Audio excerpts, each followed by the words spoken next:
Bonsoir. Goedenavond, good evening and welcome to Bozar. These are busy times for Timothy Snyder. As a historian, as a public intellectual, and as a committed advocate for Ukraine since the start of Russia's full-scale invasion. At a moment where authoritarian ambitions are growing on both sides of the Atlantic, his voice has become not only more influential, but more necessary than ever. Given how widely read and widely listened he is, I will keep this introduction very short. Timothy Snyder is a professor at the University of Toronto, where he holds the first chair in modern history at the Munk School of Global Affairs and Public Policy. Beyond his academic post, he is also a permanent fellow at the Institute of Human Sciences in Vienna. His work focuses on histories of Central and Eastern Europe, the Soviet Union and the Holocaust, histories that in his hands are never confined to the past. He is widely known for landmark books such as Bloodlands, On Tyranny and On Freedom. What makes his work so compelling is the way he brings historical analysis into direct conversation with the present. Again and again, he reminds us that today's authoritarianism is deeply connected to imperial ways of thinking, not only in Russia's war against Ukraine, but also in recent developments we see in the United States and across Europe. Tonight, here at Bozar and in Brussels, a city where political's future is constantly debated and shaped, we are honored to welcome a thinker who insists that history, it's not a backdrop to our lives, but a responsibility we share. Before we begin, I would like to warmly thank our partners who made this evening possible. The 𝐕𝐈𝐻𝐸𝐈𝐻 Brussels, through its lecture series Ties That Bind Us, and the Hannah Arendt Institute. We are very grateful for their collaboration and support. I now have the pleasure of inviting 𝐓𝐢𝐬𝐿, professor at comparative literature at the 𝐕𝐈𝐻𝐸𝐸 Brussels, who will introduce Ties That Bind Us, and tonight's moderator, Pieter Lagrou. Have a nice evening.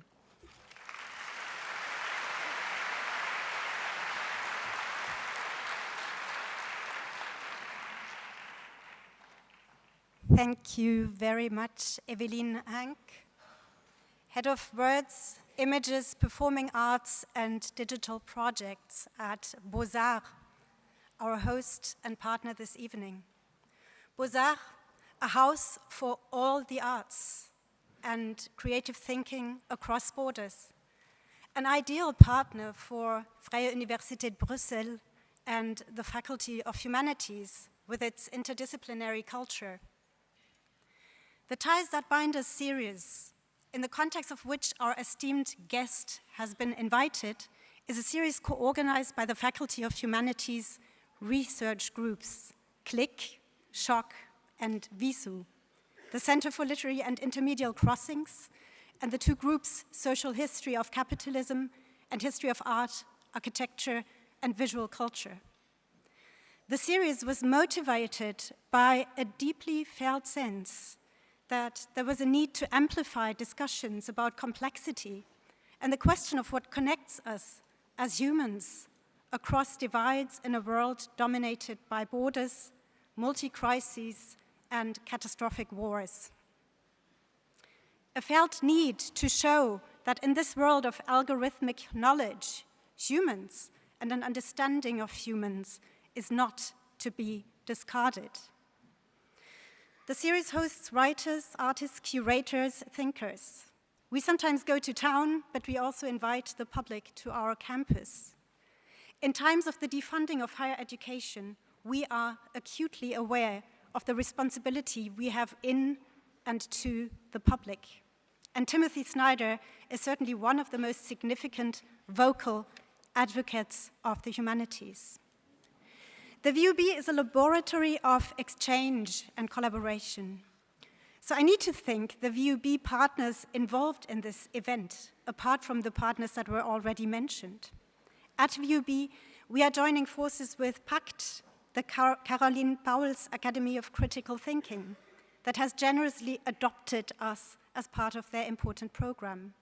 And tonight is also the second time that the chair Traces of the Resistance is joining us. So we're grateful.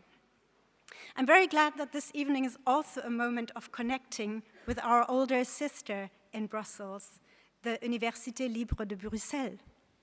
Timothy Snyder and 𝐸LB go back some time, as he was their first international chair in the history of the Second World War. But the 𝐸LB is also fittingly represented tonight by Professor Pieter Lagrou, specialist in the history of World War II, but also a scholar who is not afraid to move beyond borders of specialization. And he's a well-known public speaker, and we're very glad that he has agreed to engage in the conversation with Timothy Snyder. In his posthumously published memoir, which was written in Belgian exile, partly written in his Belgian exile in the 1930s, the Austrian literatus Stefan Zweig describes Die Welt von gestern, yesterday's world. Die Welt von gestern, yesterday's world, the world of middle-class comfort and security as a Traumschloss, an Droomkasteel in Dutch, but not easily translatable, this word, into other languages like English or French. But what it means is an illusion. And this description of that world of yesterday, I think, resonates very strongly today. Stefan Zweig is only one of countless literary writers who make an appearance in our esteemed guests, a historian's oeuvre. Timothy Snyder's oeuvre not only betrays that he's immensely widely read across languages and ready to step across disciplinary boundaries. This oeuvre is also a constant reminder that we should write well as academics, with care and with attention, and with a sense of seriousness and urgency that the subject imposes. I know that Timothy Snyder is admired by many, not only for the content of his books, but also for his mastery in presenting that content to general readers. The fact that this is a full house makes us happy, though it's not entirely a cause for celebration.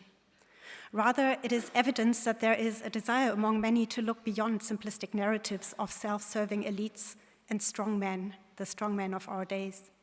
Thank you for showing up. As the VUB slogan says, the world needs you. And we'd like to involve you in the conversation, which is, of course, a bit of a challenge.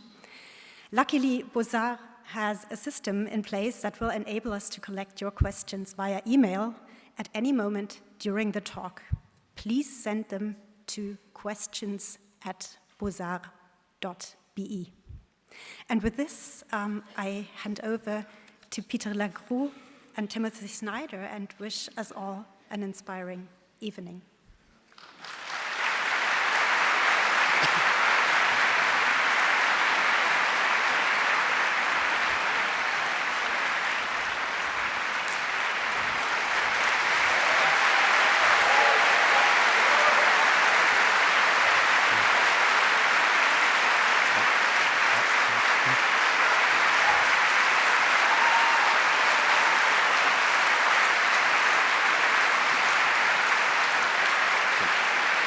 I think you're supposed to sit on that side.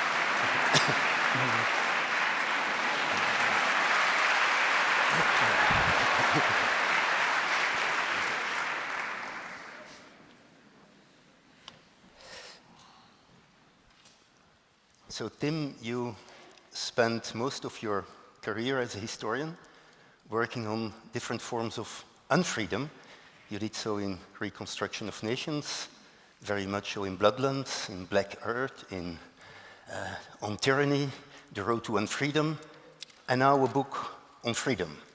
Not very many intellectuals, especially historians, take the time to try to define what freedom is. We all tend to think we know what freedom is not, but so how can we define freedom? You did so in your latest book in a very personal way, but also in an analytical way. So what is freedom? Mm-hmm. So first of all, thank you very much for the warm welcome, and thank you for your patience in listening to us in what will not be most of your first language. I'm appreciative of that. It's a pleasure to be back in Brussels. Pieter kindly refers to some of my other books. I was actually here as a guest in a chair that Pieter organizes, teaching about some of those darker periods of history, and I remember that with pleasure.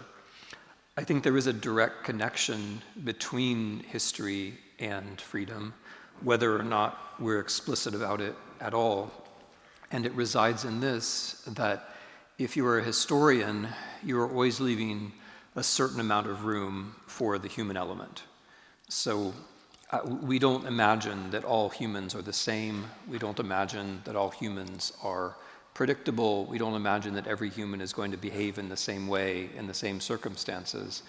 And we also imagine, and I think correctly, that humans act on the basis of convictions or beliefs or faiths that are not reducible to any kind of clear rational explanation. And so I think historians, at the end of the day, write freedom into their books. At least good historians write freedom into their books. What people do at the end of the day isn't reducible just to the larger factors. We try to understand the larger factors, but then we also have to look from the other side and try to understand individuals. So I think in a certain way, historians are always writing about freedom, even when we're writing about the worst moments. So when I wrote my book about the Holocaust called Black Earth, the very last chapter of it was about rescue.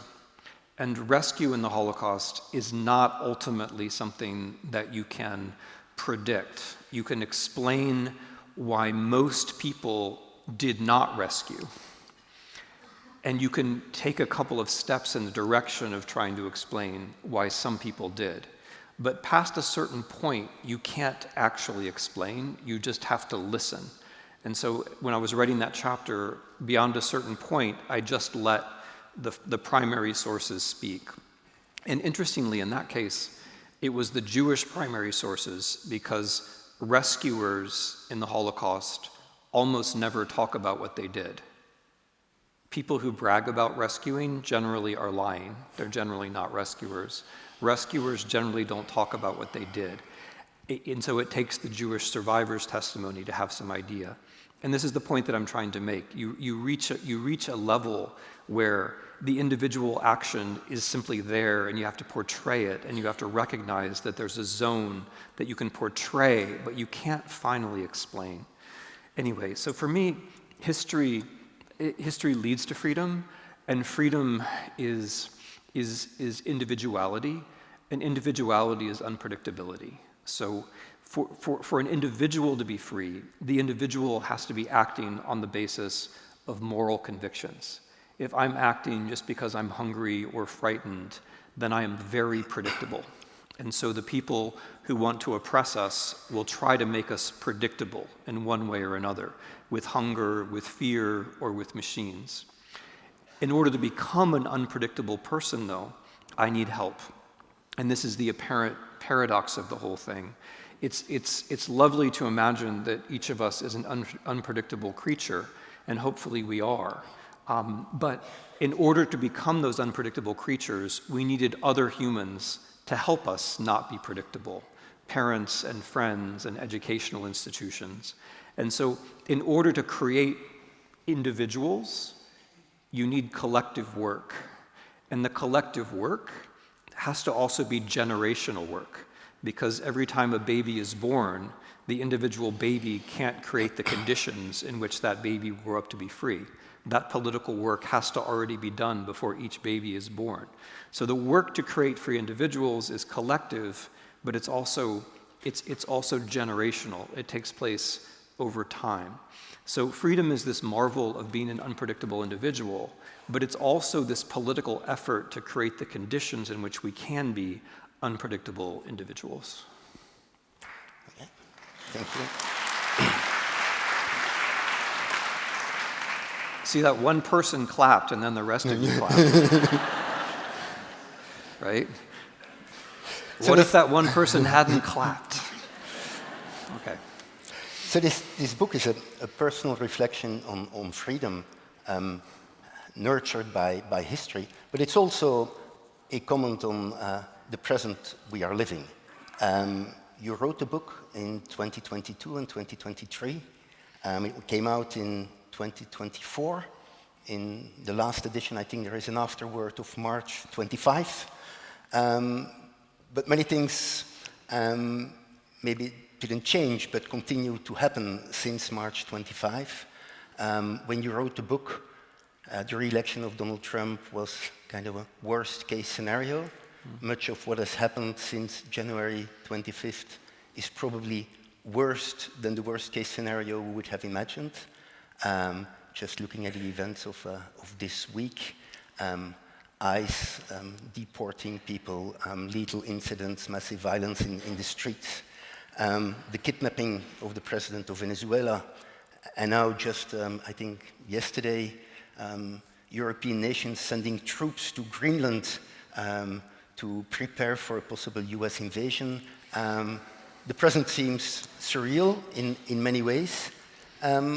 When discussing with the organizers of this discussion, we said, well, we cannot allow Donald Trump to kidnap our intellectual agenda once more. There is so much more in this book than just Donald Trump. So let's get over with this right from the start, and then come back to the other themes in the book. But according to you, what is the present state of democracy in the US since January 25? Are we heading towards a confrontation between the United States and the European Union? But maybe even more crucially, and I think it's one of the reasons why so many people showed up, why this room sold out in a couple of days, people are really worried, and I think there is a part of fear. And maybe the profoundest fear here in Brussels is not that of possible confrontation with the US, but what if the US present would be the future of the European Union, which is very clearly an objective stated in the national security strategy the Presidency Trump just published. So what's your take on this since you finished writing the book? So you're right. I wrote on freedom not knowing who was going to win the presidential election in 2024. I finished the book well before that. But and of course I was hoping for a certain outcome, and I'm happy to admit that I was also working for a certain outcome in that election. But that said, the book was meant to provide guidance for precisely these sorts of overwhelming, surreal moments. And I think it is very important that not just our comprehension and our analysis, but also our resistance has to be principled in the sense that we know what it is that we're in favor of. So when we make a list of the disasters, and I will talk about each one that you mentioned, but when we make a list of the disasters, we can get a sense that none of this makes any sense, none of this is following any logic. But I believe that it is following a logic, and we can get a sense that we're overwhelmed, there's just too much of this, what can we do? But I believe there are things that we can do, and that we're more likely to do them if we have a sense of what we're for. And so that's what the book is about. It's about what I think we should be for, and I'm not going to insist on it. I mean, the nature of freedom, as I see it, is that freedom is the value of values, because freedom is the condition which makes all of the other values possible. That's what freedom is. So if I can create a situation in which you can be free, then you are making decisions about which values you want to affirm and realize and bring into existence.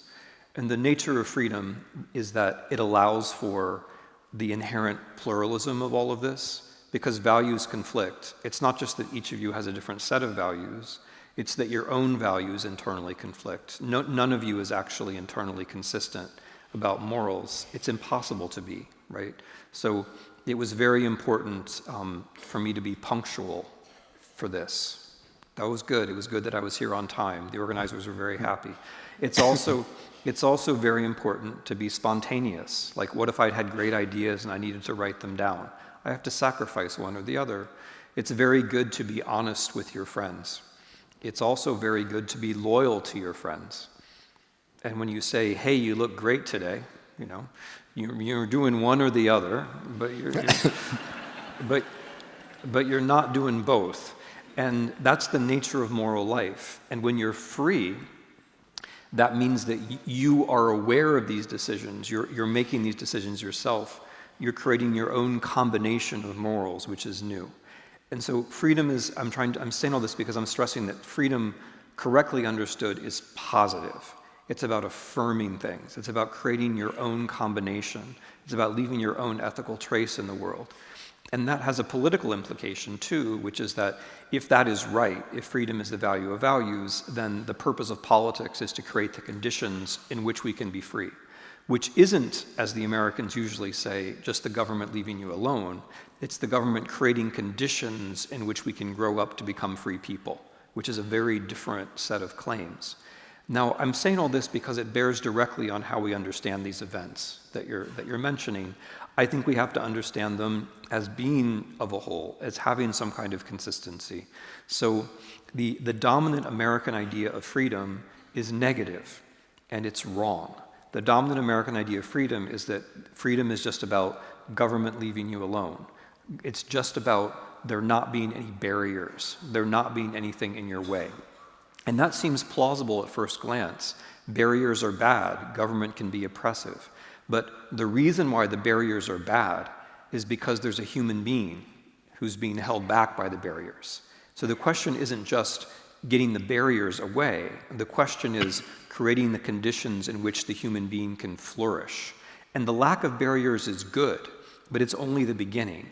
If you think about a baby growing up, and all serious philosophy has to begin with babies. No, it does. I mean, even Plato realized this. Like at the end of his life, Plato started writing about babies.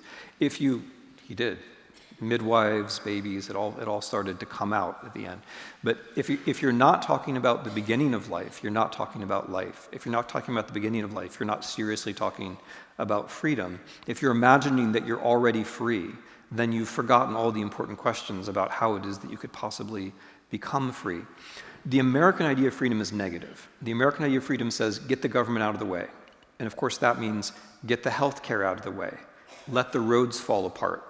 Let the schools fall apart. And in those conditions, we are actually much less free. The American idea of freedom says, freedom is just about the property that you have and nobody taking it away from you. And if you understand that and you push it to the extreme, some of the things that Americans are doing now make more sense.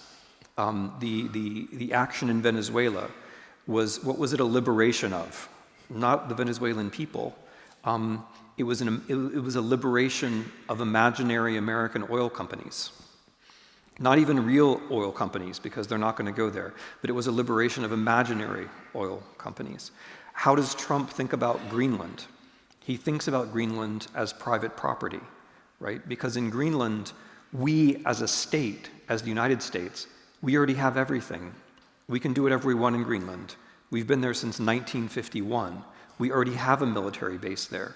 The military base in Greenland is doing exactly the things that Trump says that he has to invade Greenland in order to do. But the reason why he sees things this way is that his only concept of politics is that of private property, right? And that's a very limited concept of politics. In that concept of politics, I'm free if I have all the private property. And so when we look at the first year of the Trump administration, what do we see? We see a lot of the government being destroyed. The parts of the government in particular which help people to flourish, which create the conditions in which they can be free.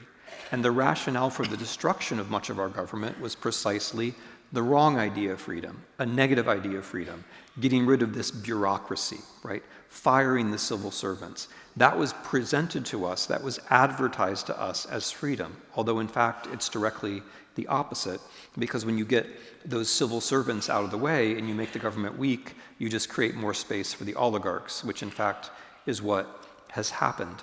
So a lot of these events, I think, actually follow a certain logic. They're what occurs when you take the American notion of freedom, the negative notion of freedom, and you pull it all the way to the extreme.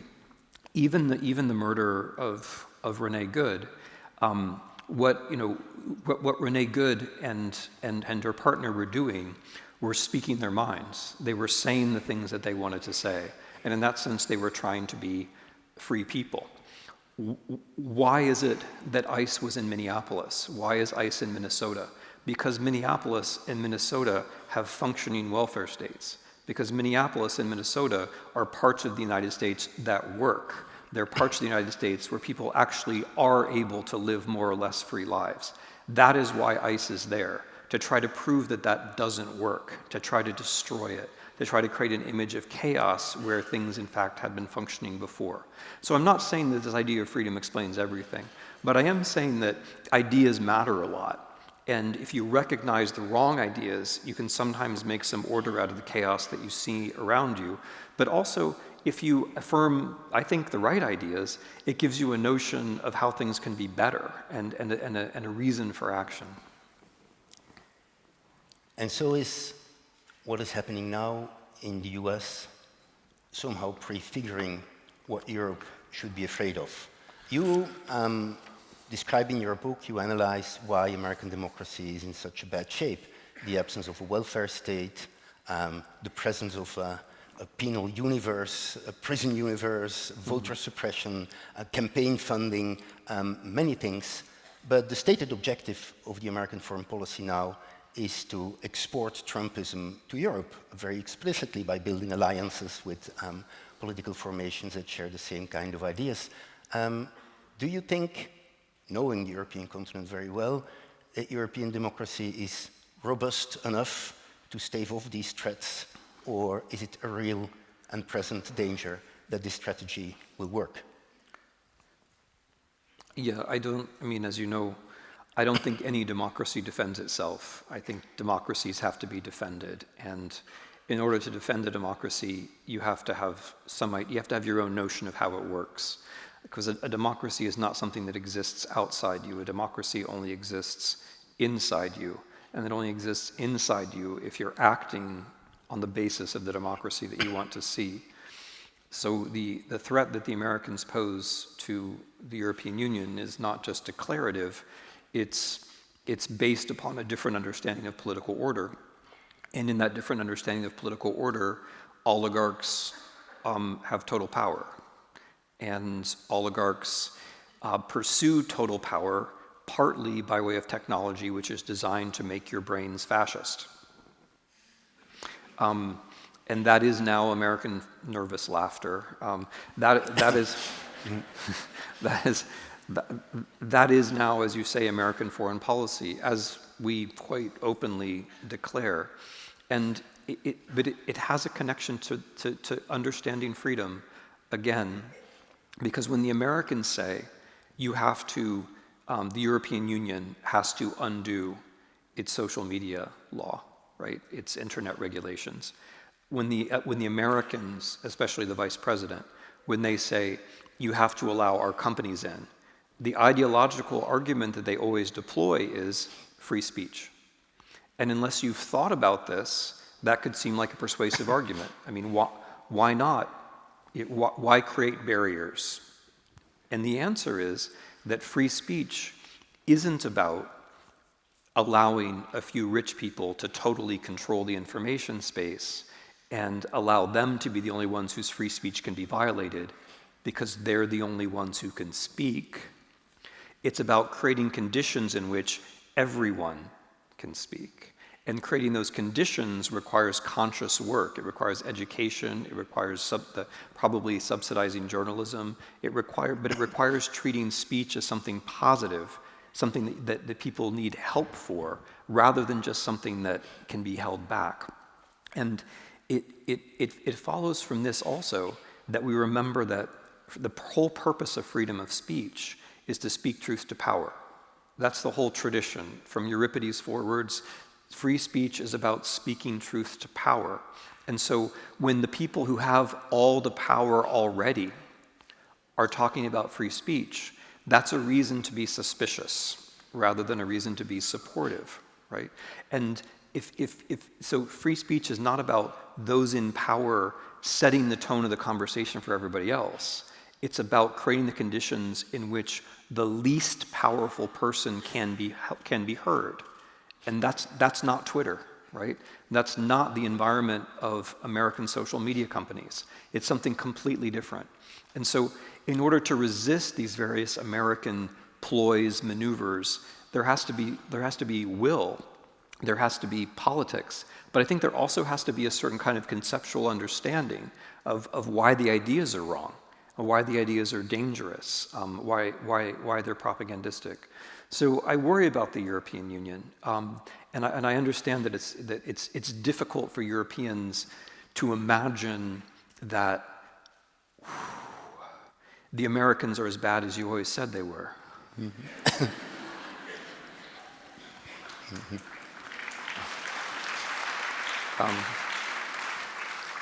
Because there was always like there's two sides to European anti-Americanism, right? Mm-hmm. It was very comfortable to say how terrible we were, but at the end of the day, it was good that we weren't that terrible, at least with respect to you. And now it's not comfortable anymore, right? Because now we really are, now we really are all those things that you said that we were. And that leaves you in this uncomfortable position of being right. And there's nothing more uncomfortable than being right. Because when you're right, you have to take responsibility for being right. And so now you're in the position of responsibility, and that's very uncomfortable. But that's where you are, because Peter's right. I mean, the United States in its current form wants to undermine European democracy, and in particular, it wants to undermine European Union, and those two things work together. The Union helps create the conditions for democracy. In your book, when discussing Simone Weil, you're right. By her measure, we are becoming stupider. The 21st century, let's face it, is very dumb. And you write this, and you spend quite a lot of time on the toxic effects of the time we spend on screens and on the kind of information that is distilled to us on those screens without really knowing how they end up there. And so you plead for local press, which disappeared in the US, and I think in a large measure also in Europe. You plead for individual resistance to spending too much time in front of a screen, but you also call for collective action, trust busting. There are powerful tools. There is the Digital Service Act of the European Union. Do you think the European Union will have the force to stand up to the attempt to dismantle these protections against monopoly capitalism in the digital economy, or will they cave in? How do you see this develop in the next couple of weeks and months? I mean, again, I'm going to try to start, as I hope you want me to start, from the basic issue. Simone Weil is one of the thinkers who I follow fairly closely in this book. She was one of the people who helped me a lot in writing this book. And she's one of the many thinkers, or she's one of the several thinkers in the book who don't believe they're writing so much about freedom, but I treat them as writing about freedom. And for me, well, there are a number of arguments that Simone Weil makes which are very important. One of them, which is related to this, is that you're only free to do the things that you can do. So, like, my not preventing you from doing something isn't relevant if you can't do it anyway. So freedom is about capability, and if I want you to be free, it's not enough to just not stop you from doing things. I have to create the conditions under which you can gain capabilities. And as humans, we are, I mean, Peter, actually read the book, and so he got to read the sentences like that, where I talk about how stupid we are, which is a sort of reward you get if you get far enough in. You get told you're stupid. But there's a larger point here, which is about capability. Like, if you're taught, if you believe that freedom is just about being left alone, that may be attractive. Like, we all get overwhelmed, and we all have limits to our sociability, and maybe we want to be left alone. But freedom can't mean just being left alone. I mean, logically, it can't mean that. If it did, then again, going back to the babies, if you leave a baby alone, is that baby going to be free? No, the baby's going to die. And the truth of the matter is that's true for all of us. There's never a moment where we don't need some kind of care or attention or support. We might tell ourselves that's not true, but it is in fact true, right? That we all need some kind of support. It's because we're weak, we're vulnerable, we're subject to disease, we're more or less mentally unstable, all of us. Or else you'd have something better to do this evening than what you're doing now. And so the point is that freedom involves capability, and capability involves being together. And attention is a special example of that, I think, because Simone Weil thought that attention was the most precious thing. And I think that was a very precocious remark. If you consider how much trouble we have with attention now, it helps us see to the core of what she was saying. It's all of these things distract us and break up our ability to concentrate, which is what she was so intent on, was the ability to concentrate. And yet I think that concentrating is also something that we can only do together. Like we have to create conditions, for example, in schools where students are not constantly distracted by something, right? So I teach in a building which is a lot like this, and I ban digital devices completely because I want to give the students a chance, not so much to pay attention to me, I mean, there are more entertaining things, but I want to create conditions in which they could concentrate, where they would have a chance to concentrate. And if people don't create those conditions for one another, then none of us develops the ability to pay attention, right? And if we can't pay attention, then we can't become intelligent in other ways. And so, I mean, it is sadly, I wanted to say all this because I didn't want to just dwell on how stupid we are, right? And I wanted to, give you something to pay attention to, which required concentration. But we are, in fact, unfortunately becoming stupid.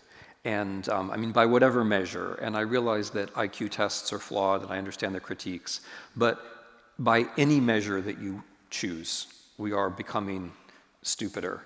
And what I worry about personally is that moment when we cross the next threshold, and when I say we're all becoming stupider, no one knows what I'm talking about. I mean, because I think in general, when I say we're becoming stupider, you still have a sense of what I mean, right? You can remember the time when you were less stupid than you are now.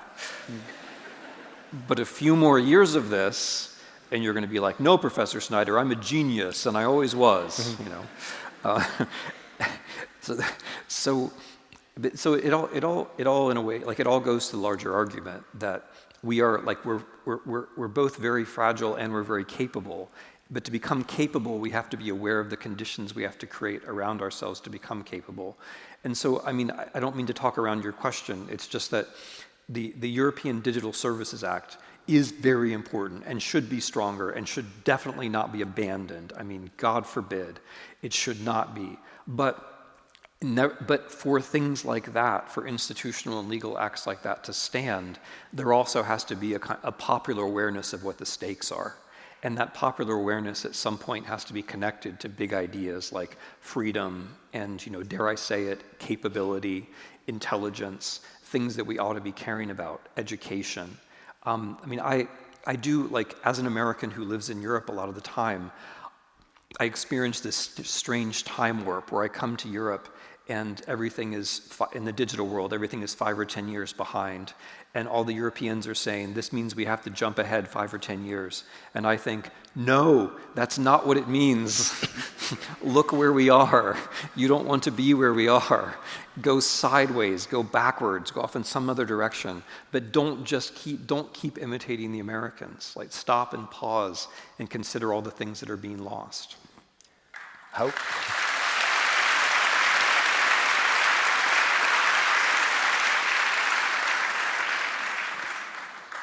can we prevent that we become ever more stupid? You're right. History defends us against the politics of inevitability by reminding us of the multitude of possibilities at every point. And so in your book you say, well, freedom is about unpredictability. Freedom is also about mobility. And this is, in your book, it's in fact a very personal, even intimate narrative of your own trajectory. You describe your own trajectory from growing up in Ohio, in rural Midwest America, and then traveling eastwards all the way to Ukraine, spending time in Vienna, in Poland, in Ukraine, but also a trajectory basically moving from history, including quite ancient history, 18th, even 17th century, all the way to the present. How is history feeding your reflections on the present? And I feel on freedom that it is not basically on historical analogy that you use history as a resource. So how can history be this remedy against us becoming ever dumber and ever more submitting to the inevitable as it is presented to us? Yeah, that's a wonderful question, because the past is always present in politics, and moving away from the stupidity stuff, which is pleasant, of course, to contemplate, using a different category. No matter how simple our politics becomes, the past is always there. It's just a question of in what form the past is there.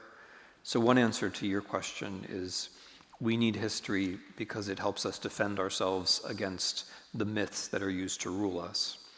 And the myths that are used to rule us pretty much always take the same form. The form is there was a time in the past where everything was good and we were innocent, and then other people came and they took it all away from us. And so that means that our policy in the present has to be to discriminate against or purge or somehow get rid of those other people. And one sees this in a very unsophisticated version in Donald Trump's approach to American history, which has, by the way, real consequences. Most American students are now in universities which are being censored in some way or another. And it has very real consequences for libraries and for all kinds of initiatives, because the notion is that you have to take away the history which would allow us to identify with each other. So in my version of freedom, I'm free partly because I can listen to Peter or I can listen to you. If I can't listen to you, if I can't see where you're coming from, I don't see my own mistakes. And if I don't see my mistakes, I don't see me. And if I don't see me, then I can't be a free person. So history if it's taught correctly, if it's taught broadly, it creates conditions for empathy. And empathy is necessary not only for freedom, but I think also for democratic compromise. Because if I don't have a sense of where other people are coming from, I don't know what I'm compromising with, or why I should compromise, or why I should listen. So these versions of the past, like Trump's or Putin's is a more sophisticated one, where you say, in the case of Putin, well, 1,000 years ago there was Russia, and Russia was like this, and therefore all of the diversity and all of the human action in the last 1,000 years doesn't matter. I'm going to say all those things can be just cleansed away. And among those things is Ukraine. All these things can just be pushed aside because history is very simple, and in the year 862, everything was good. The way to react to that, and the only way to react to that, is by knowing the past. And that isn't just to say, oh, it's more complex than that. It's not that it's more complex than that, it's that it's different than that. There's no moment when it was us and them. There's no moment when we were innocent and everyone else was guilty. That never happens. History's never like that. And so history defends us against these stories, but also, and I think you were hinting at this, history gives us a sense of possibility. The more you know about the past, the more scenarios you see. The more you recognize that there's already been a really extraordinary range of human politics. A huge range of things has been tried. A huge range of things has actually existed and succeeded. But if you don't know history, your imagination is not inspired by the things that have actually happened. It seems like a really simple point, but all kinds of things have actually been tried. So history includes things that can happen because they did happen. That's a very radical argument I'm making. But if you don't know that they happened, they might as well be impossible. They're impossible for you, or they're hard to think of all on your own, right? So history is full of possibility. And then the third thing is plausibility. So in the politics of inevitability, which Peter referred to, the idea is that there's only one track of history. There are no alternatives. There are overarching forces that mean that we're going to follow one line. And there's a positive version of this, which is the Fukuyama or Obama version, that there's only liberal democracy and history arches towards justice. And there's a negative version of it, which is that, well, this authoritarianism that you have is the only possible thing. There is no other future. But in either case, your imagination is being cut off, right? People are telling you nothing is possible, or only one thing is possible. And how do you get beyond that? Well, history helps, because when I say that, like if I say nothing is possible, that's very disempowering. If I say only one thing is possible, that's also disempowering in a different way. The way to know that many things are possible is to see the lines that are coming from the past, right? If I say that everything is possible, which Americans like to say, I know, and it's not true, that's also very disempowering, because if everything is possible, well, then who the hell knows? You know, if everything is possible, then anything is possible, and anything is not possible. What history does is it gives you a sense that some things are possible, and there are lines coming from the past, and I can follow some of those lines into the future. But if you don't know, it's like a train schedule. Okay, it's not really like a train schedule, but if you don't know anything about the past, you don't know the trends that make things possible in the future.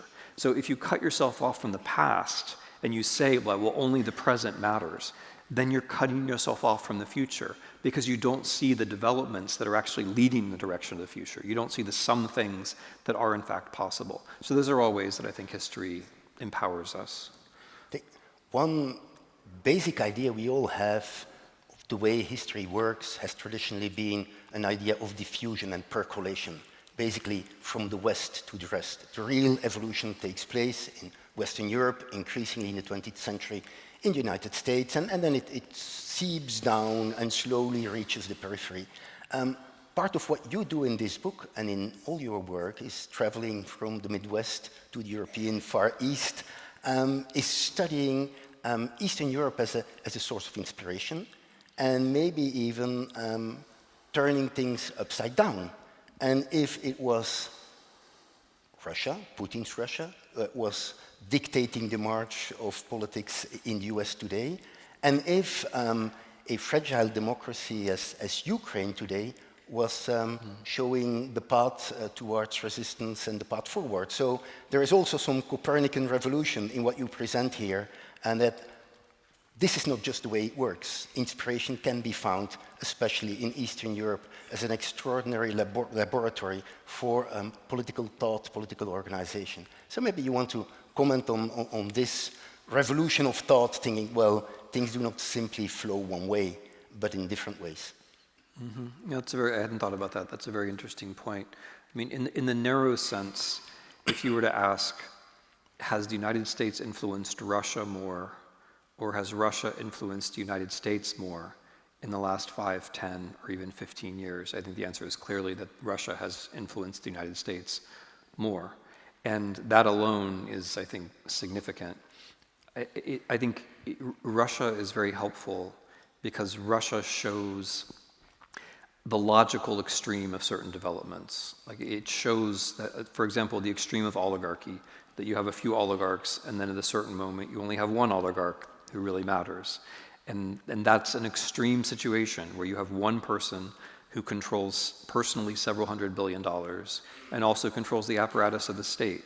And that's not a theoretical construct. We can look and see what happens in that situation, which is an invasion, a war on a huge scale, the fantasy of the lonely, powerful oligarch changing things in the real world in a very dramatic way. I mean, of course, the invasion of Ukraine.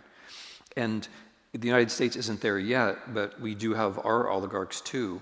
And interestingly, I mean, I think it's when you cross 10 billion, but there's a point where there's a point where you no longer make sense.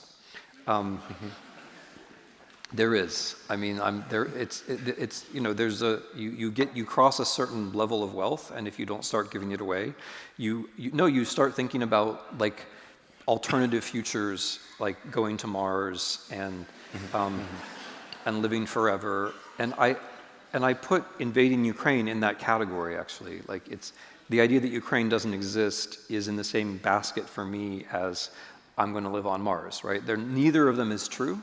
But they're the kinds of things where if you have an awful lot of money, you can collect people around you who will say, oh yes, Ukraine doesn't exist, and yes, we could live on Mars, and we could live forever without Ukraine on Mars, or whatever combination you're ordering up from your minions that day. And but my point is that I think Russia is useful. Like you mentioned local media earlier. Local media was killed in Russia about 10 years before it died in the US, and the chain of consequences was actually very similar. In Russia, you then had oligarchical media, and the oligarchical media eventually was centralized by the main oligarch, the one who's in power now. And in the United States, you can see the same, sadly, but roughly the same process unfolding, where there are fewer and fewer owners of media, and those owners of media are closer and closer to the center of power. So that's a negative way, but as you suggest, there's also a positive way. And I think for Europeans, I mean, this is more important for you than it is for the United States, but I think it's helpful to look at Ukraine as a way not just to be inspired in the moment, because this is clearly a war that has to do with freedom as well as sovereignty and other values, and it's a situation where people are taking risks not so much because they have to, but because they believe they need to, or in order to be themselves, they have to do these things. But also, Ukraine is a chance to rethink what European history is all about, what the West is all about, because you have a sort of story about how you went through the 20th century and you had world wars, and each time you had a world war, you learned that war was bad, but one wasn't enough, and so then you had another one. But from that second one, you really learned that war was bad. And then you became peaceful. You're laughing, but this is, and then you became very peaceful people who knew that peace was good. And that's a nice story. It's just completely wrong. What happened to Europeans was that you all had empires and you all lost empires. And when you lost empires, Europe was the second best thing, and it was a substitute for that. And it's turned out very well for you, which is great, and I'm happy. But if you remember that your own history is imperial and that the European Union was an answer to empire, it helps to understand the current condition of Ukraine, because there's still an empire in Europe, and that's Russia. And Russia is fighting what I hope will be its last imperial war. But it's only your last imperial war if you lose it. And that's where you come in. That's where Europe comes in. Will Russia lose this imperial war or not depends really entirely on you. The Ukrainians can't do much more than they're doing. But I mention this also as part of a larger reorientation, because I'm struck as a historian of Ukraine how, in fact, this is not by any means the only moment when Ukraine was central. It was also central in the Second World War. It's the reason for the Second World War. It's why Germany invaded the Soviet Union to control Ukraine. And as you go, I won't give you all the details unless someone really wants to hear them. But as you go back through the centuries and even the millennia, over and over and over and over again, it's actually events that have to do with that space north of the Black Sea that are determinative for Europe. And this perspective that we have of the West is a very recent one. Like it's a Cold War perspective, and it's a very recent one. And I think it still, I think, blinds us to where the center of the action in Europe might actually be, which I think is not just now. Like, this isn't just an exceptional moment where Ukraine happens to matter. I think Ukraine has mattered for a very, very long time. And so this isn't just about drawing inspiration. It's maybe a chance to recenter your historical narratives, which are maybe not sustainable.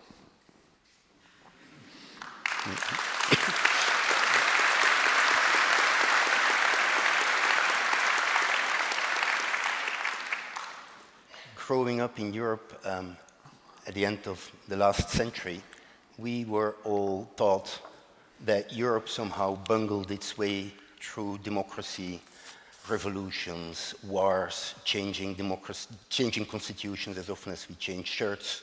But there was this one bulwark of democratic resilience that was the United States.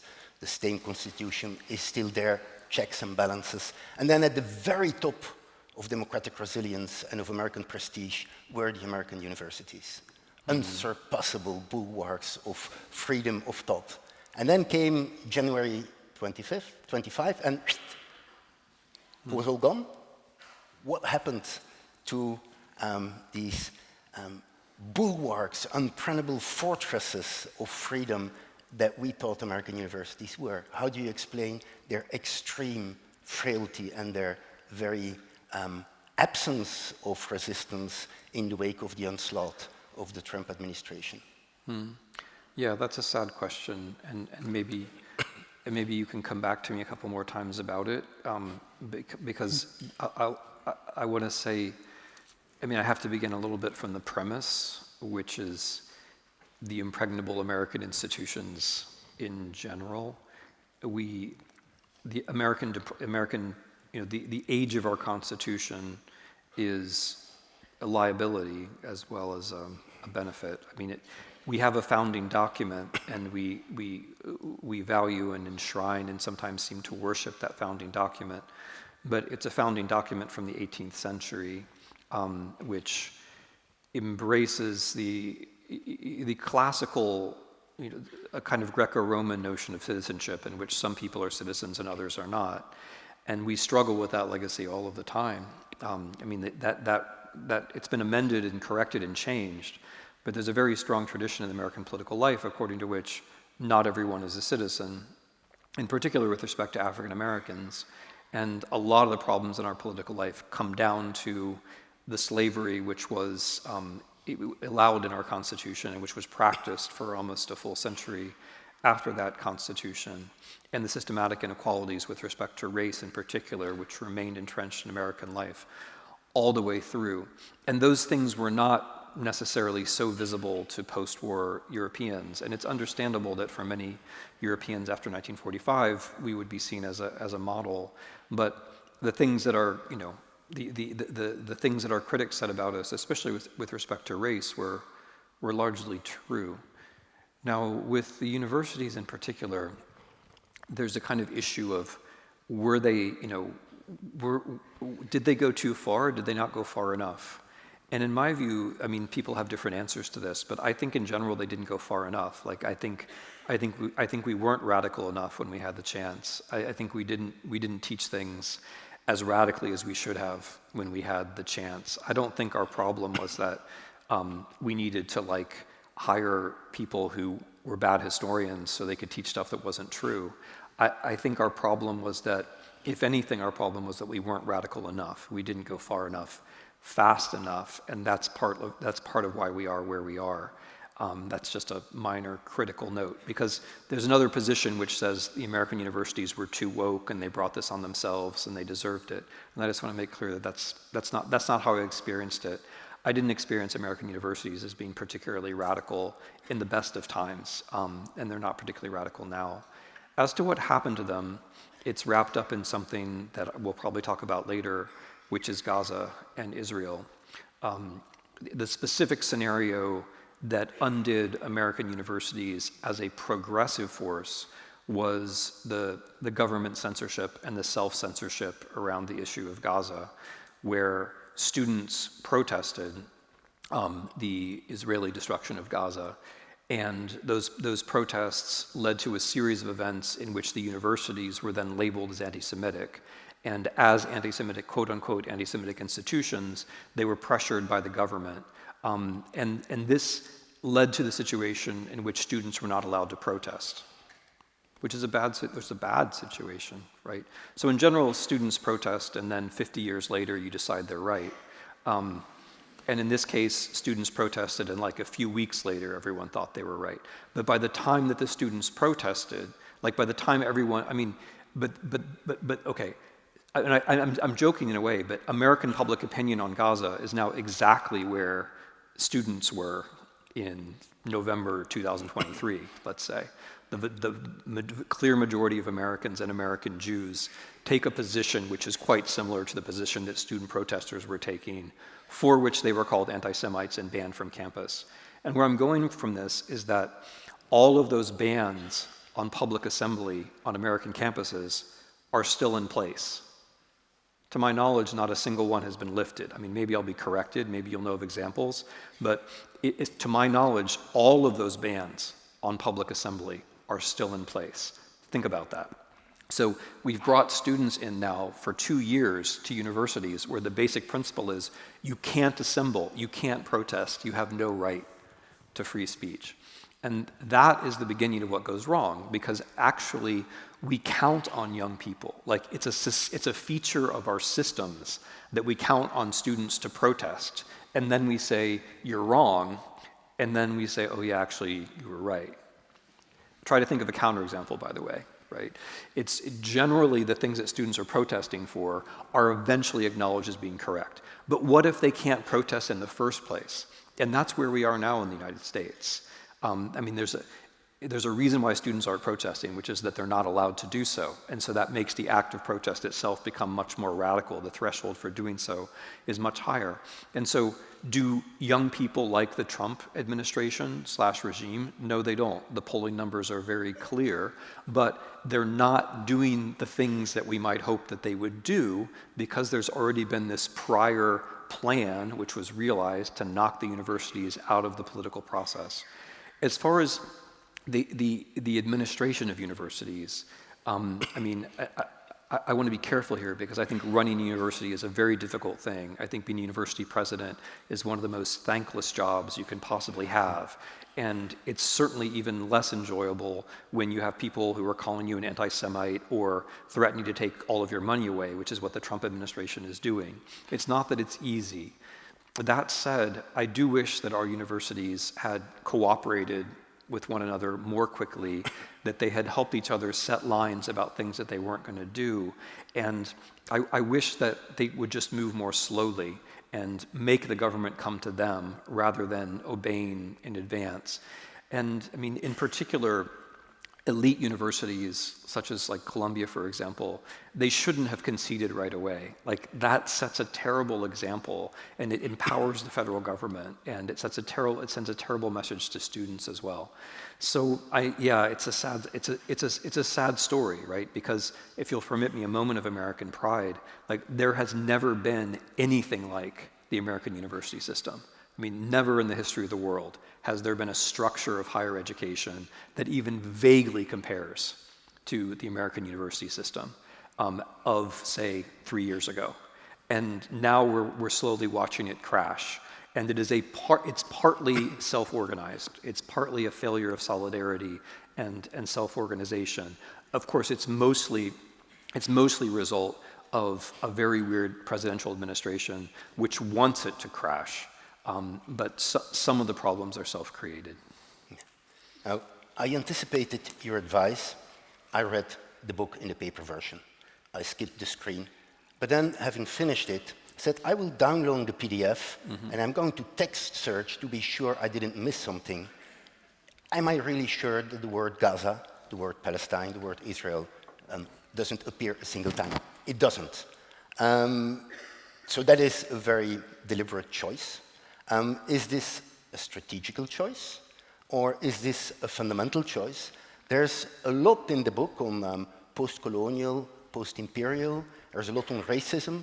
There is no mention on Gaza. Now, on European campuses, as on American campuses, Gaza is the Vietnam of the 2020s and is very closely associated with freedom. Free Gaza. Free Palestine. So if I would assign this book to my students, I know instantly they would say, well, here is Tim Snyder giving prescriptions of what should be done, to quote Lenin. In the short term, Ukraine must win its war against Russia. If its allies fail, tyrants will be encouraged around the world and other such wars will follow. Absolutely true, and I think most of my students would agree. But they would say, and how can you insist on Gaza? How can you insist on Ukraine and make a total impasse on Gaza. So there must be good reasons for this deliberate silence, but I would like to know why you made this decision. Yeah, I mean, I'll just take that as an invitation to talk about Gaza because it's the answer to the question is not very interesting. You know, as you know, because you read the book, I finished it in early September 2023. So I submitted the manuscript to the publisher a month before the events of October 7th and before the Israeli retaliation. So I couldn't have written about it because I finished the book before this particular episode happened. When I was revising, when I was adding the preface, I was tempted to mention it, but I thought, okay, if I'm going to mention it, I should do it justice, and I'm not in a position to do it justice. So I didn't make the kind of decision you're talking about for simple chronological reasons. I finished the book in September 2023. That said, I mean, I did immediately write about Gaza, and the thing that I wrote right afterwards was that what's likely to happen now is that the Israelis will exact casualties in a very high ratio, 10 to 1, 100 to 1, and we should be trying to make sure that that doesn't happen as Americans. That's the first thing that I wrote. And over the course of the student protests at Yale that followed, I think the students knew that I was supportive of them, and there were sessions that I had at Yale just for students who felt that out of class time, sessions for students who felt that they were not being listened to by the university, and that this, as you say, was not only a kind of central event of their lives, but also one where they were being unfairly characterized, which they were, and it makes it made me very uncomfortable the way that young people on campus were not allowed to just have a view, because the point isn't it's not that I agreed with everything that every student said about Gaza. That's impossible, and it would be ridiculous. But the point is that you should, especially when you're young, have a chance to care about something and to make your voice heard and to practice that without immediately having all of the media and political forces and financial forces of the world turned against you, which is what happened. I mean, I thought it was very unfair that students who were protested were then filmed, by adults, which happened at Yale. I mean, the students had a tent encampment at one point, and then you had adults with advanced video equipment who were set up their video equipment on the sidewalk just so they could figure out which students it was.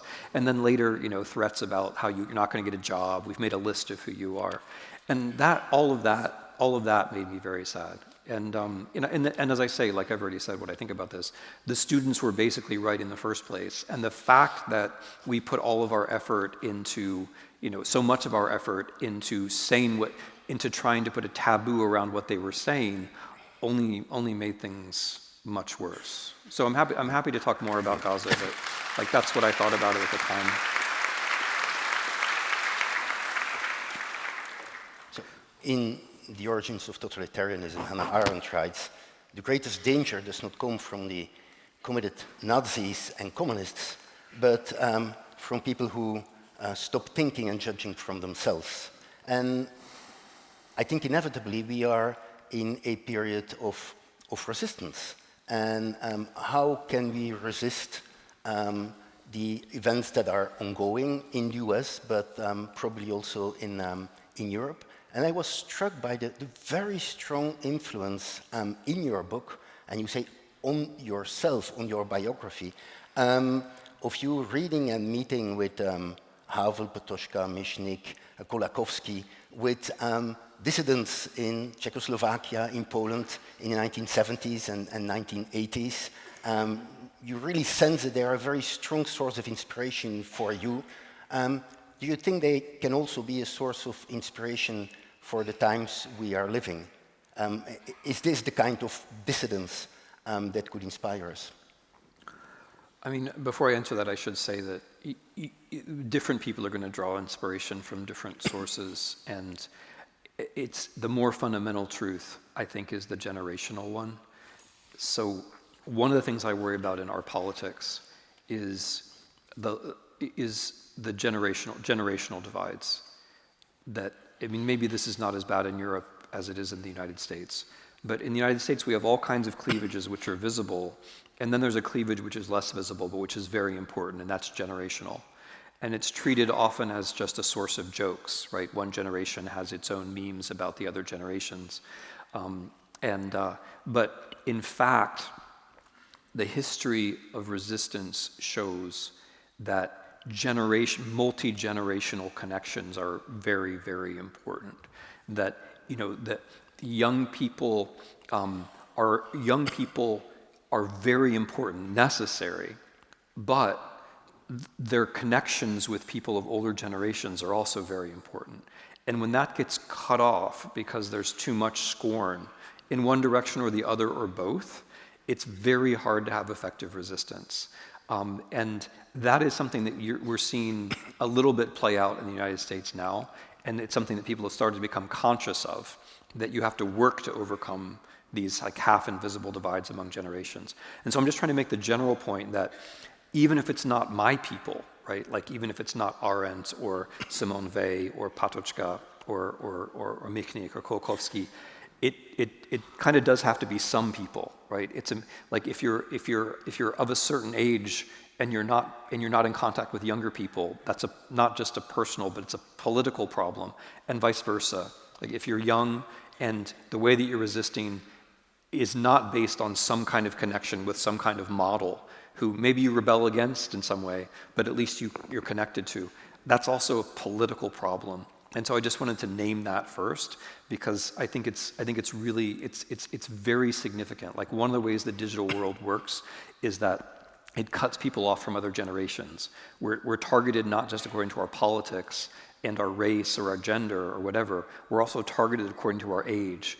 And the machine makes us more of our age than we were before. It makes us more middle-aged than we were before. It makes us, especially if you're middle-aged, it makes you more middle-aged than you were before. But it makes you more of your own generation than you would have been otherwise, and without our noticing this problem. Anyway, for me, I mean, the people that you're talking about involve three things which are important to my idea of freedom. The first is pluralism. So the idea that I talked about before, that there really are many good things in life, that's true, that the good things really are good. It's not just a preference, but that generosity really is a good thing. But also the notion that being human means that you're making choices. So consistency is good, right? Mercy is also good, right? But to be merciful is precisely to be inconsistent. You can't be merciful without being inconsistent. And so that kind of hard notion of pluralism, where there are things that are in fact good, and yet if you're going to be a good person, you're going to be always sacrificing some of the good things in favor of others. And then the second thing is the notion of the little truths. So here, Renee Good is an important example, right? Little truths versus big lies. Can I tell a big truth about Renee Good? No, I didn't know her. And can we tell big truths about any individual? I don't think so. But we can tell little truths about individuals. We can say how they lived, we can say how they suffered, we can say how they died. And those little truths, and this is one of the arguments of the dissidents, especially after 1968 in Eastern Europe, it's the little truths which save you from the big lies. You don't fight the big lies with your own big lie. And you can't really fight the big lies with a big truth, because you may not have a big truth, but you have little truths. And so you can't give up on truth. You have to attach yourselves to the small human scale truths. That was what the dissidents did in the 70s and 80s, and I think that is a very valuable place to start, is with truth. Okay, maybe you don't know a big truth anymore. Maybe you don't have a meta-narrative, but you can in fact say whether the ICE officer who shot Renee Good to death was run over by a car or not. As a matter of fact, he was not run over a car. You can say these things as a matter of fact. At that level, it can work. And then the third thing, which is relevant to some of these people, like Kolkovsky or Patočka, is the risk-taking in the middle of life. Like that, your whole life might not be political. Maybe you don't take a lot of risks, but at some point you took some kind of a risk. And I think that's a very crucial thing. And Havel talks about this explicitly. You know, Havel didn't like the idea of being a dissident. What Havel said is that there are just some things that you care about, and the moment that those things are violated, then you either do something or you don't. And it's not about being courageous about everything. It's not even about caring about everything. It's about caring about that small set of things that you do actually care about, and then acting consistently with that, right? And so for Havel himself, like that led to a moment where he took a risk in the middle of his life. For Patočka, who was one of his teachers, it was actually late in his life before he took any kind of a risk. And so that realization that, you know, at a certain point in your life, a certain you feel that something that you actually care about has now been violated, and that then you take a certain risk, that it's that, you know, that it's biographical, that it's specific, but that it happens. That's also something important which I took from these characters. Thank you very much.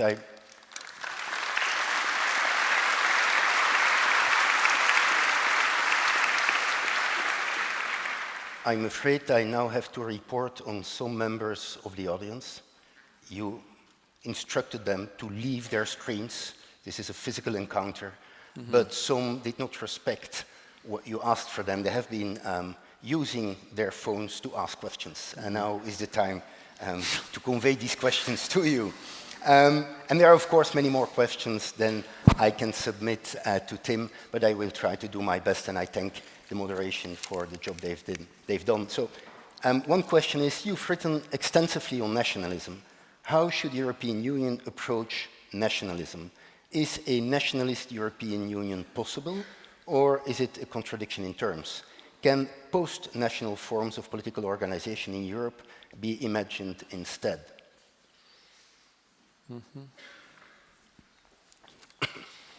So,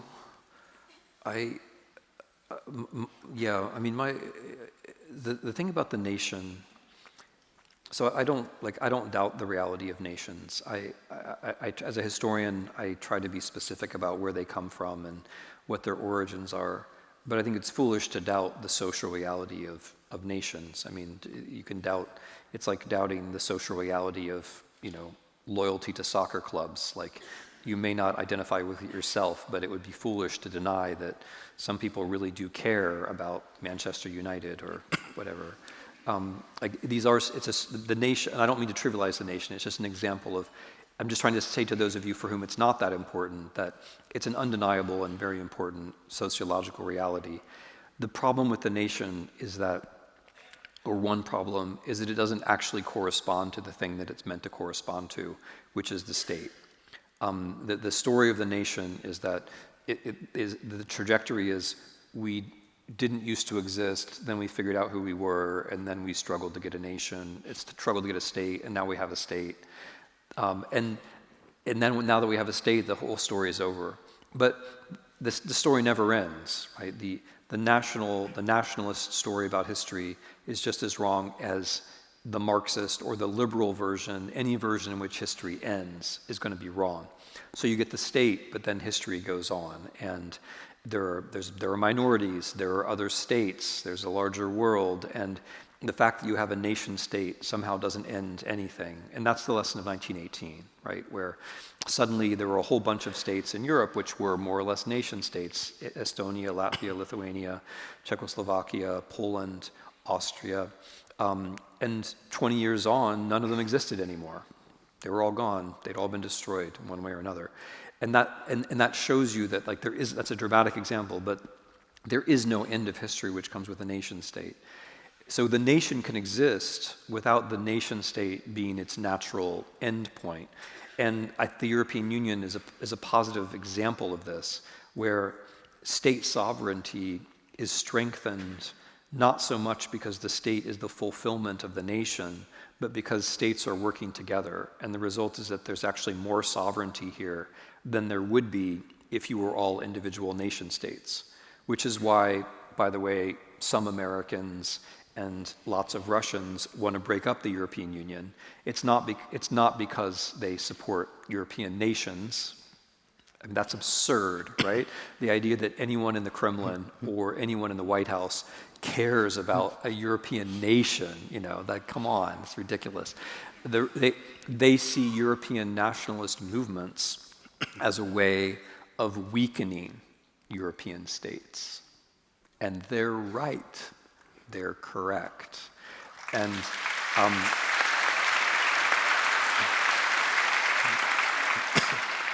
so, I mean, I don't have, like, I don't have a clear formulation for how this all works, but as I understand the European Union, it enables, it doesn't actually disable, it enables national life in a form which is much more durable than the nation state would be. And so I don't see a contradiction between, like, if by nationalism we mean the notion that you have to break up the European Union, then that's, I think, counterproductive. If when the United Kingdom leaves the European Union, that does not strengthen the British state. It has weakened the British state with respect, as, you know, okay, I don't want to speak for all the British civil servants in the crowd who are no doubt here, but it has weakened the British state in any way you wish to measure it.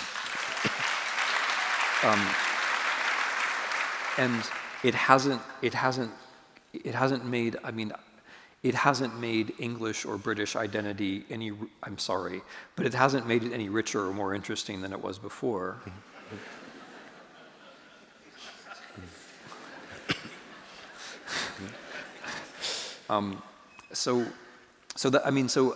I don't know about, I don't really think post-national, I mean, I don't think post-national is what you should be aiming for. I think if people believe that they're Croatian or Polish or Norwegian, I think that's likely to remain the case, that their children and their grandchildren are quite possibly going to think the same thing. I think it's more a matter of creating a version of sovereignty in which national politics alongside other politics can continue to exist in this sort of pluralistic, messy way that it does. There's a couple of questions also on Russia. And one is, do you think Russia has a chance of achieving post-imperial future? If so, what do you think needs to be done to unlearn this incredibly destructive imperialism? So, I mean, even as I study the specifics of the present Russian condition, I try to stay away from exceptionalism. And so there are no permanent empires. There just aren't. I mean, every empire that has ever existed has at some point ceased to exist or ceased to become an empire.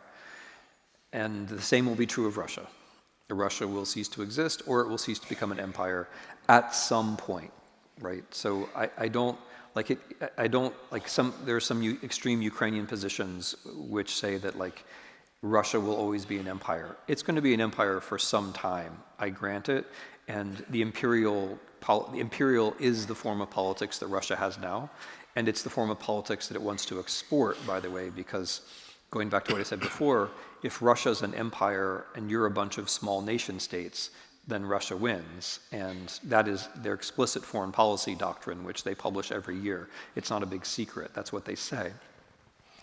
But I think insofar as how one gets to that, it's not a theoretical question, it's a practical question. Russia has to lose a war. Again, I don't want to be exceptionalist about this.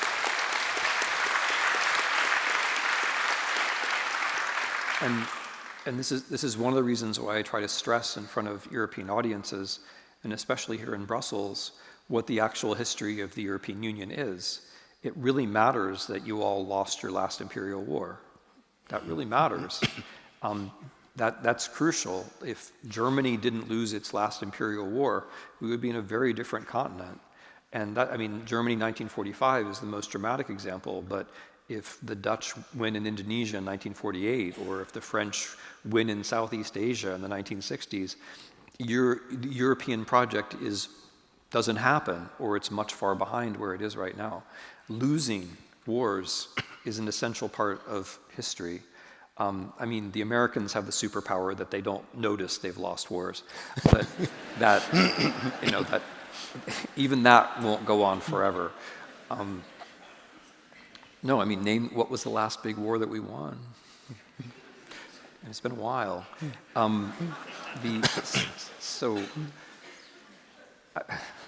Okay, I'm gonna avoid Greenland jokes now.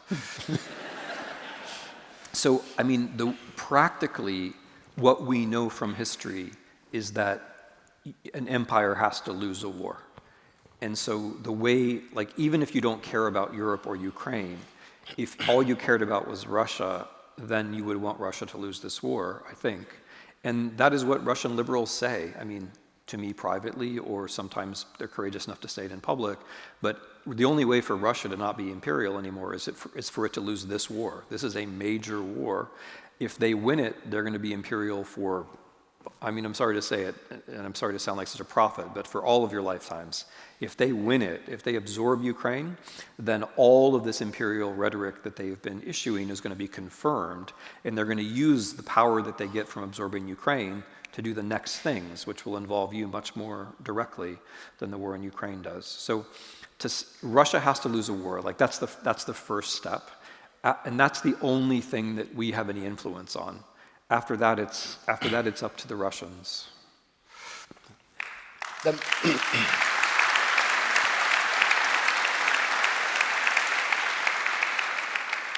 A question on the US now.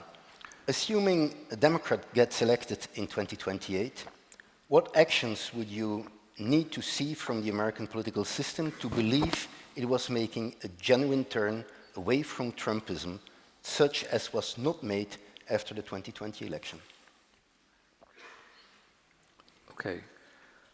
I mean, I'm going to start with a little bit of praise for the Biden administration. Like, it didn't do enough, and it didn't do it quickly enough. But especially if you look at the first couple of years, they did actually pass a lot of legislation. And part of the tragedy of the American system, and here conservatives do have a point, is that whatever you do in the American system, it doesn't have any consequences for about 5 or 6 years. And so ironically, a lot of the stuff, like the Infrastructure Act that was passed under early Biden, is now being implemented. So we're now building highways in the US, and the Trump people put up signs saying, I'm not joking, saying, this is a result of the Trump Infrastructure Act, which of course every Republican voted against, and it was the Biden Infrastructure Act. But when it takes 5 years for anything you do to have consequences, then you pay a political price. And so this is just something about the American political system, but if the Democrats ever, if the country survives long enough for the Democrats to come back to power, this is one thing that will have to be changed. Well, we will have to be able to do things more quickly, because doing the right thing but not getting credit for it is not a recipe for democratic success. I just say that because I don't want to jump right away to saying the Biden administration was terrible. And that they didn't do things. Like, they actually did do quite a few things. And on Ukraine, for example, you can see, I mean, on Ukraine they didn't do enough, and they didn't do it fast enough, but there's still a very qualitative difference between what they did and what we're not doing now. Okay, so all that said, I think before we get to 2000, the changes will largely have to happen before we get to 2028. I don't think there is a messiah figure in the American political system who's going to come in and win the election in 2028 and make everything different. Nor do I believe in the Democratic Party in that sense. Nor, honestly, do I even believe that it's their job. Like, I have limited expectations of the Democratic Party, not because I'm not sympathetic to them, but because they're a political party. And political parties do not, in fact, on their own, radically change history. I'm sorry. They do it, I'm looking at it like all the committed, but they do it riding some kind of wave of history. They do it, the European welfare state was not created by political parties on their own. It was a result of the Second World War and other things and longer traditions. If the United States is going to transform itself after 2028, it's going to be because we have a huge amount of resistance and organized resistance between now and then. Because, I mean, again, a little bit like with West European resistance during the war, the ideas that you have after the tide has turned are the ideas that you had before the tide has turned. And the allies that you have after the tide has turned are the allies that you had before the tide has turned. And so the critical thing for me is not like winning, I mean, they have to win elections, don't get me wrong, but the critical thing for me is, does the resistance that we are carrying out, does that generate new networks, new relationships of trust? Does it create a space for, I mean, in my view, and there are other views, but a more positive idea of freedom? Does it create a space for an ideal that we're aiming for, or a future that we're aiming for? Because I don't think it's about the next America, you know, passing some kind of test or being the same as Biden's America or you know, whatever you like, Obama's America or Clinton's America. It's going to be something new. If it exists, it's going to be something very different. And so I would put the emphasis more on what happens before 2028 than afterwards. Thank you. I think it's only fitting that the last question is one on freedom. And one person in the audience writes, Daron Acemoglu and James Robinson write in The Narrow Corridor that freedom is only possible in a constant tug-of-war between the state and the society. Do you share this view? Is a modern hierarchical state a friend or a foe of our freedom? Yeah. So in the whole book, I'm trying to get around that view, because I don't think the state is either the friend or the foe of freedom. I honestly don't think it's that simple. I think we have to start in a different way. We have to say, what is freedom? We have to start from the humans. What is it? Not from the machines, right? Not from the abstractions, but from the humans. What does it take, given that we are born fragile, you know, and that we die, when we become sick and we have all these amazing capabilities, what does it take to allow us to become free? And for me, it's those things that justify government at all. That's my argument for government, is that government is the thing which embodies or allows the collective action that helps us to become free people. And that is the justification for government, as I see it, the one and only justification for government. And so I want to avoid the notion of government as being either a friend or a foe, because it's not naturally either one of those things. It can become a friend to freedom, but not because it just doesn't get in your way. It can be a friend of your freedom because it creates opportunities, it creates conditions. It means that, you know, just to take a very simple example, if you have, I mean, this is the kind of example that I have to talk about very slowly in America, but I don't here. If you have a year of parental leave, you're more free than if you don't. But not only that, everyone around you is more free, and the baby is going to, I mean, the chances that the baby is going to grow up more free are higher. Because whether you can get attention to babies in the first 5 years, and especially the first couple of years of life, really does affect what kind of capacities they're going to have later on. That's just the kind of creatures we are. And so for me, you start from the people, you start from the way we really are. Because I was joking about it a little bit at first, but it's actually a serious point. A philosophy that doesn't talk about death and doesn't talk about birth and death is no philosophy at all. A philosophy that just assumes that we are somehow fully formed and here we are and we're dressed and we have property and we have salaries and so on. I mean, I'm sure you're glad that we are dressed and have, you know, salaries and stuff. But we're not dressed the same way because we didn't talk. If I had known that Peter was going to wear jeans, I would have worn jeans. But which is a failure of empathy or something. I mean, So if you start from that, then you build out the proper notion of government from that. That's how I see it. So I don't see it as a struggle between the state and the individual. I don't think the individual can ever be free on his or her own. I think that is an attractive idea. It is not accidentally a Hollywood idea. Right? You might have noticed that very often at the end of American films, there's like one lone hero. And of course, that is not how resistance works. It's not how freedom works. If you are all alone, you are going to lose. And if you've been all alone your whole life, you will never have learned what freedom is, right?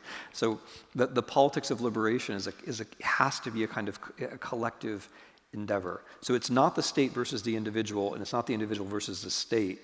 It's a collective effort, in my view, in the spirit of freedom, to create a politics in which it's possible for generation after generation to grow up becoming free. That's how I would see it.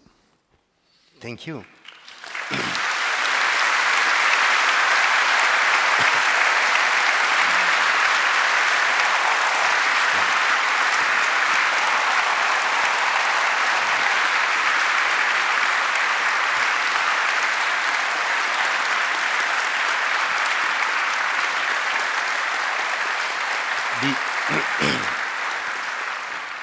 Before we really conclude, I have to make 3 important announcements. First, Tim's book is on sale when you leave this room. Second, you can meet Tim to have his book signed in the Salon Oval, which is, I think, on the left if you leave. So first buy it, then get it signed. More important still, don't stay alone, said Tim. Go to the bar, which is to the right and which is open. So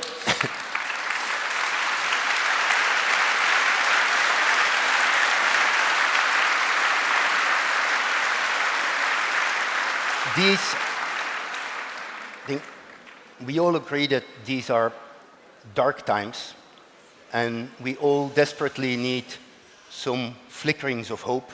So I think we all can thank tremendously Tim for having brought us some inspiration and some hope for the days and months and years to come. Thank you so much, Tim. Thank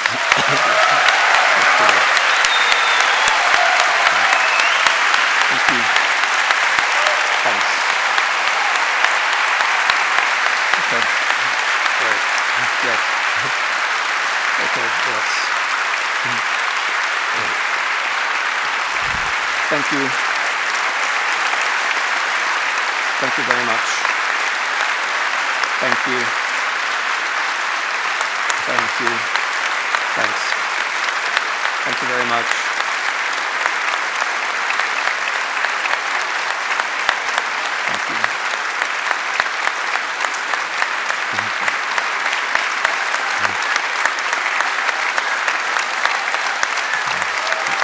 Thank you. Thank you.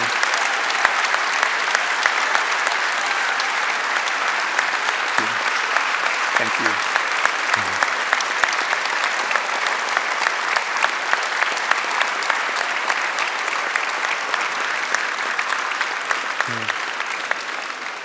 Okay. Thank you all very much. It's been wonderful to be with you, and thank you, Peter. Thanks.